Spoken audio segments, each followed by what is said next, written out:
House to Home, presented by Remax Diamond Realty. The magic of internet-based video conferencing, the three of us, myself, Liz, and Gina, can once again convene and bring you House to Home, where we talk about matters of Guam real estate, all the wonderful things. Now, one of us is not in Guam. Gina, we know your office, of course, on the second floor there in Hagåtña. I, of course, am on the bottom floor. My office has no windows. I'm happy as a clam. Liz is in Montreal, in East Yeah. Canada. Yep. Yep. Okay, can Here we for take a a look few at your days. view, please, Liz? Because you stay in the most wonderful hotels. How does Oh yeah. Montreal look at night? Let me just show it to you. Wow. Oh, Beautiful. Canada, as they It's sing. beautiful, but it's not as Absolutely. beautiful as her view. She can look out her window and look at the beautiful Guam Ocean. Now, what's better than that? There you go. Yep, exactly. Guam, hey, nothing beats Guam. I tell Nothing people that. beats Guam. I tell people that all the time. Nothing beats Guam. There is Yeah. No nothing matter. like the views and the sights and the smells and the sounds of home. But I gotta admit, downtown Montreal looks pretty good. It does. Short Temporary, term. temporary. Yes, There you go. short term. Okay, so of course, Liz, you are attending a conference as you are so wont to do of the National Association of Realtors. So when you come back, we'll talk about some of that stuff and some of the knowledge that you're sharing with the larger membership about our community. But I kind of wanted to start because the last time we spoke, the three of us, we were talking about the candidates in the election that you were endorsing locally. Gina, you got a nice little smile, a very delightful smile on your face. How satisfied are you with the fact that most of, but not all of the candidates that got your endorsement will be in office?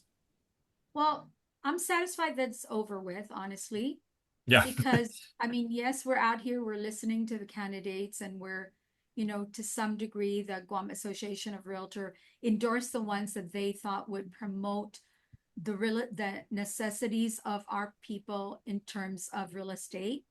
And so that was great. Some of them got in, some of them didn't. But I'm just Mhm. glad that election's over with, because these people, all of them, whether they won or lost this round, all of them worked hard. And I can't even see myself doing that. It's too much work for me. I can't do it. But I'm glad it's over with. And I'm particularly glad it's over with because now they can actually focus on getting the work done, starting to look at what our community needs and making plans and putting together agendas. And, I mean, I, I, I am a Republican, absolutely, but I believe Democrat or Republican, it doesn't matter.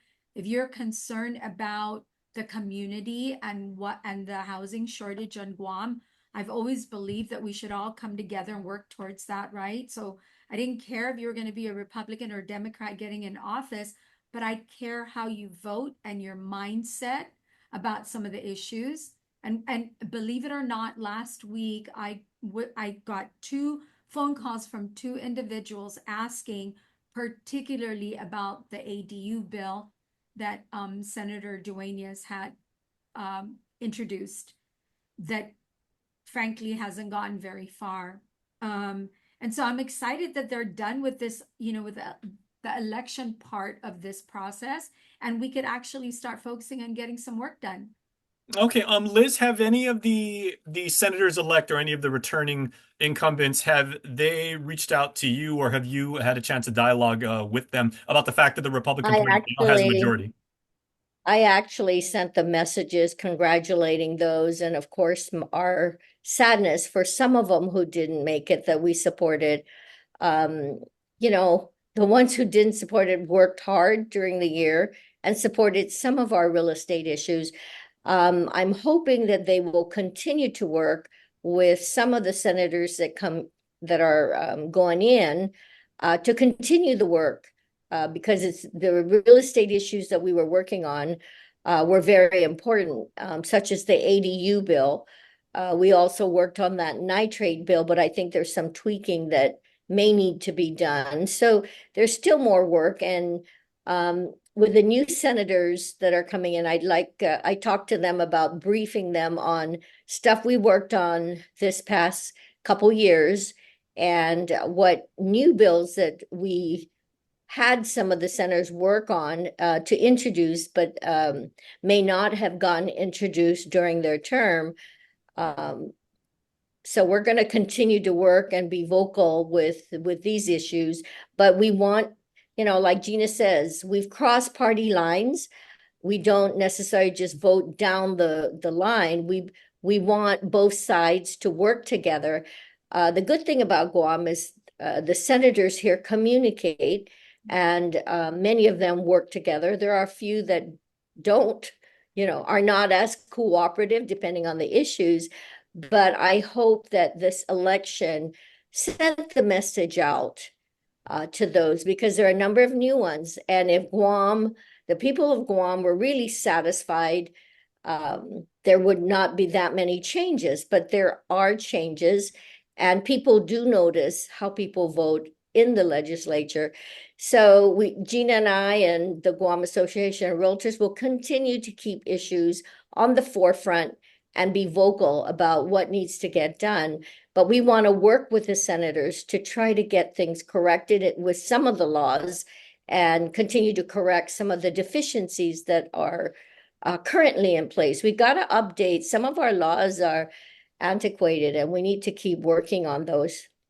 Okay, now It's a continuous process. Now, let me ask you, ladies, and either of you can jump in here as you see fit. But I mean, we do know that the Republican majority now has had their caucus. They've kind of decided amongst themselves what their leadership structure will be. Senator Frank Blas will be the speaker. Senator-elect Sabrina Salas-Matanani will be the legislative secretary, and Senator-elect Shelley Calvo will be the majority whip. I know there's a couple. I'm just mentioning off the top of my head.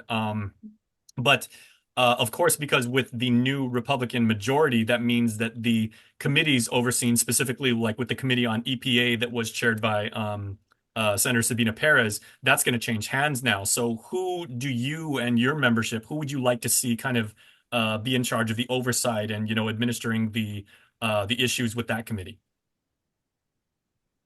I haven't thought of who I thought would be best suited, but I'd like to say we'd like to get someone who's open-minded, again, to look at some of the issues and help in correcting some of the deficiencies that we have encountered over the number of years. Some of our residents have suffered enough, and the permits were, you know, their building permits were denied. So I think we made some great strides with the nitrate bill. And again, like I said, there may be items that need to be tweaked, but it'd be great to get one of the Republican senators to lead that charge and work on. We want to continue to help educate and keep moving forward with correcting the deficiencies. Mm. Gina, how about you? Have you had a chance to talk to any of the Well, incoming senators directly? No, you know, actually, when our customers called asking about particularly the ADU bill, I had asked that they let these people rest a little bit. They've worked really hard to get to the point of the election. And I said, you know, let's give them a little time to rest. Let them enjoy the holidays, and let's hit the ground running in January. But as far as EPA and Senator Perez, you know, I'm an advocate of the concerns that she has. Liz and I are concerned about the environment as well. It's the mechanism that she has chosen to use to protect the environment. We're promoters of the idea that you protect the people's rights first, and the people will protect the environment.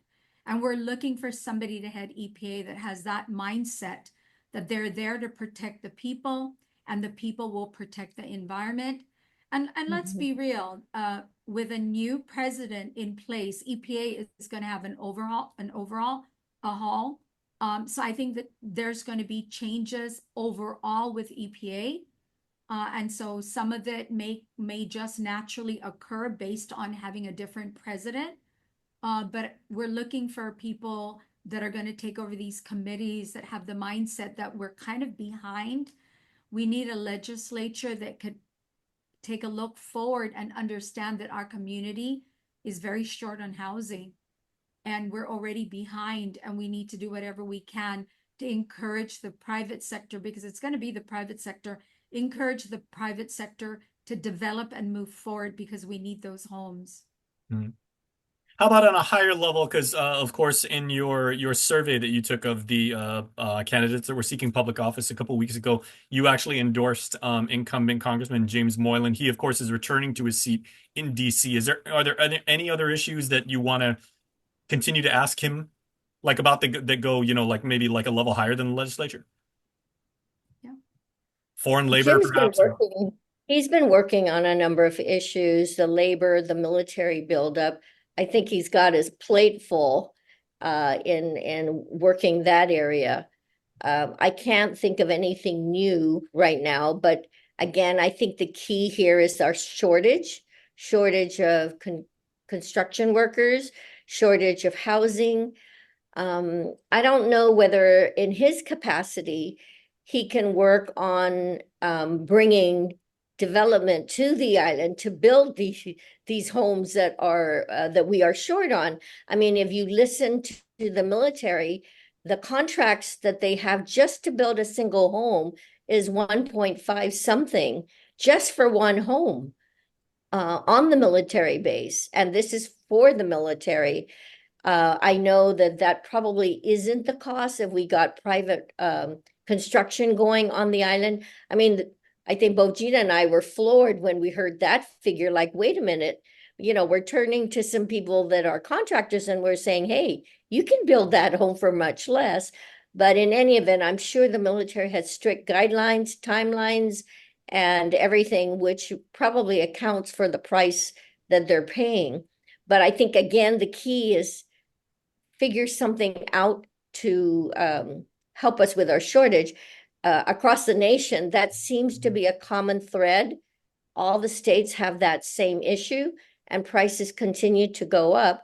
But there's got to be some collaboration between the government and the private sector with some incentives and to allow for this thing to happen. So I'm sure the solution is there. People have to put our heads together to figure that out. Mhm. I'm looking at the like because you said there are 9 senators elect who are of the Republican Party. Then obviously they now make up the majority. Real quick, Tony Atta, Sabrina Sasmatanani, Jess Lujan, Frank Blas Jr., Shelley Calvo, Chris Duenas, Vince Borja, Telo Taitigui, and Sean Gumatautau.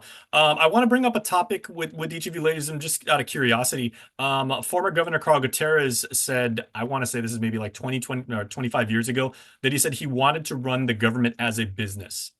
And he said we were at a certain point, like with the economy being what it was, like right around 99, 2000, with the level of personnel that we had, with the experience level, and kind of like, the age of government directors, and how much opportunity there was at that point to run GovGuam basically like a private entity. Is this something that you guys stand behind, or, do you think that would have merit to it? I've always stood behind that idea. I'd support it. Yeah. No, I think the community generally supports that idea. The problem we have is we also have a really big voting pool that is employed by the government of Guam. And I understand what they're going through because it's expensive to live here. And so but there needs to be changes. But I think the government here is top heavy, and yet the private sector is hungry for employees. So, I mean, you just take a look at that alone, and perhaps any person with common sense could see what needs to be done. But doing the right thing is not popular because the island is too small. We run into each other all the time. And frankly, running for office every 2 years in the legislature is not an easy task. So you're not going to do what is unpopular if your goal is to get elected 2 years from now. And of course, the common logic is that, anybody that gets elected in any office, like at any level and everything, half of the work that you do is winding up inheriting the work or cleaning up, depending how you look at it, those who came before you, and then you got to put your own plans into implementation. But you also have to look at some of the government entities. GTA went private, and they maintained many of the employees and are doing well as a private entity. We did have a private entity take care of certain schools, and those schools were well maintained. the other schools that were maintained by the government, you know, has had some issues.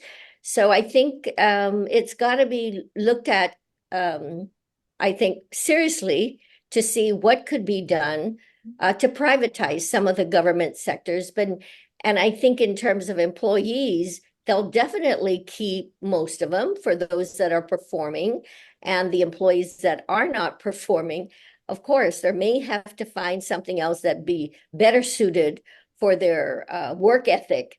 The private sector, I always say this, in the private sector is the product. In the government sector, it's the process.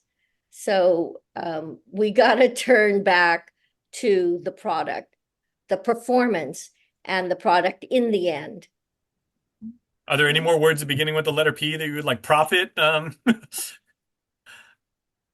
I mean, if you take a look performance, at the profit, numbers, process. the government has been taking in more than their expenses. The problem is instead of paying down the debt or focusing it on education and maybe the hospital, they've taken they've taken the surplus money and they've put it into payroll. That's another P word. But yeah, I mean, you know, the federal government is taking a look at cleaning up, and maybe maybe here in Guam, our government could take a lead from there, and we could do the same thing. Interesting thoughts. All right, ladies, we appreciate you and the insight you always give. Liz, we're gonna let you get to sleep because you're in beautiful Montreal. I'm gonna use another P word because this is absolutely fitting right now. Pancit. And I'm hungry right now, so I would like some pancit. Go get it. From Montreal to Pancit. Oh, there you go. Yeah. It's a multicultural show here on House to Home. Yes, absolutely. All right, Liz, have a wonderful trip. See you next week, Yeah. guys. All right, bye-bye. House to Home, presented by RE/MAX Diamond Realty.